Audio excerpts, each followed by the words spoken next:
KKR के एक नहीं बल्कि 2 चैंपियन खिलाड़ियों ने दिया केकेआर को धोखा।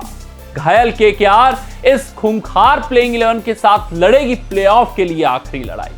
कोलकाता नाइट राइडर्स करवो लड़वो जीत बोरे। यार ये इस वक्त अधर में लटके हुए हैं। अधर में इस वजह से लटके हुए हैं कि अब प्लेऑफ में जाने की उम्मीद अब इनके ऊपर नहीं है। इनको सिर्फ और सिर्फ यही काम करना है कि 2 अपने बचे हुए मुकाबले जीत जाना है, फिर उसके बाद दिल्ली कैपिटल्स, मुंबई इंडियंस, इन 2 टीमों के ऊपर निगाहें गड़ाए रखनी है। यार Delhi Capitals versus Punjab Kings का मुकाबला जो था, अगर वो रद्द हो गया होता तो ये प्लेऑफ से भी बाहर थे।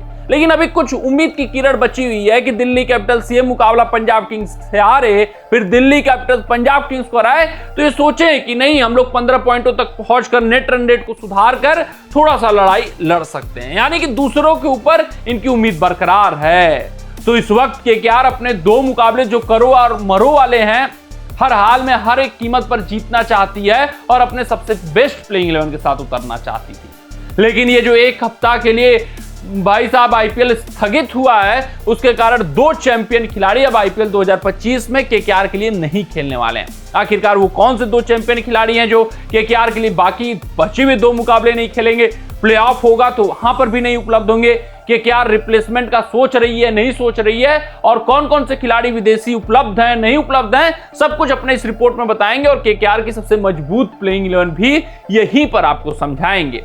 तो आते हैं, सबसे पहले हम लोग केकेआर का स्क्वाड ब्रेकअप देख लेते हैं और इसी स्क्वाड ब्रेकअप के जरिए आपको केकेआर की सबसे मजबूत प्लेइंग 11 बताएंगे। लेकिन सबसे पहले चर्चा कर लेते हैं उन 2 चैंपियन खिलाड़ियों के ऊपर जो आईपीएल 2025 के बाकी बचे हुए मुकाबले केकेआर के लिए नहीं खेलने वाले हैं। वो है मोइन अली, एक बेहतरीन खिलाड़ी।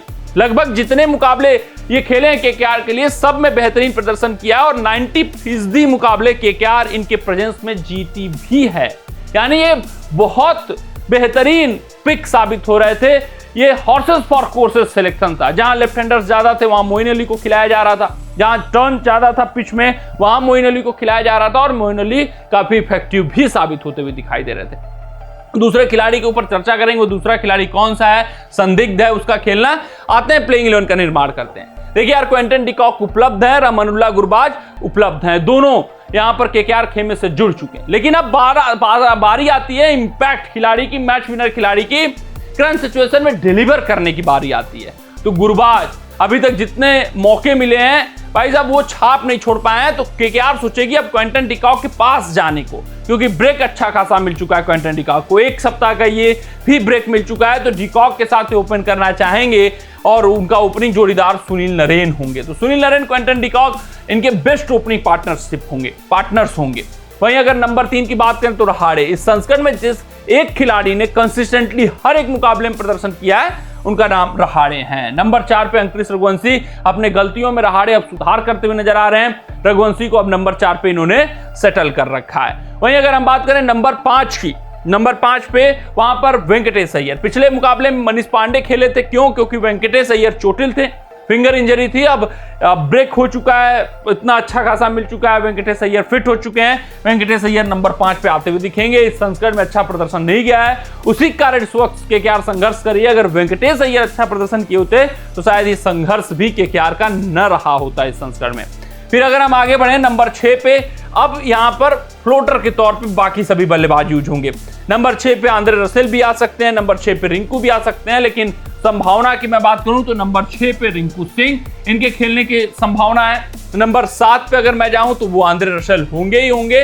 नंबर 8 पे आपको रमनदीप सिंह खेलते हुए दिखेंगे, ये है। और हॉर्सेस फॉर कोर्सेस सिलेक्शन जाऊं, ज्यादा राइट हैंडर्स जहां होंगे तब रमनदीप सिंह की जगह अनुकूल रॉय आपको खेलते हुए दिख सकते हैं। ऐसा कुछ केकेआर कर सकती है हॉर्सेस फॉर कोर्सेस सिलेक्शन के तहत, लेकिन रमनदीप सिंह के खेलने के चांसेस ज्यादा हैं। फिर उसके बाद आप कहेंगे यार रोमेन पावेल भी तो खेल रहे थे, इनका क्या? तो रोमेन पावेल चोटिल चल रहे हैं, इनका आना केकेआर खेमे से जुड़ना बहुत मुश्किल जान पड़ता है। तो ये भी लगभग आईपीएल 2025 से बाहर हैं, ये दूसरे खिलाड़ी हैं। अन्यथा फिर हॉर्सेस फॉर कोर्सेस सिलेक्शन होता तो वहां रमनदीप सिंह बाहर होते, रोमेन पावेल की एंट्री होती, अनुकूल राय को खिलाया जाता है एज ए स्पिन गेंदबाज, ये ऐसा करते। लेकिन अब नहीं है। क्या बात करूं मैं, रोमेन पावेल, मोइन अली, दोनों तो अब ये हॉर्सेस फॉर कोर्सेस जो सिलेक्शन कर रहे थे वो प्रभावित होगा।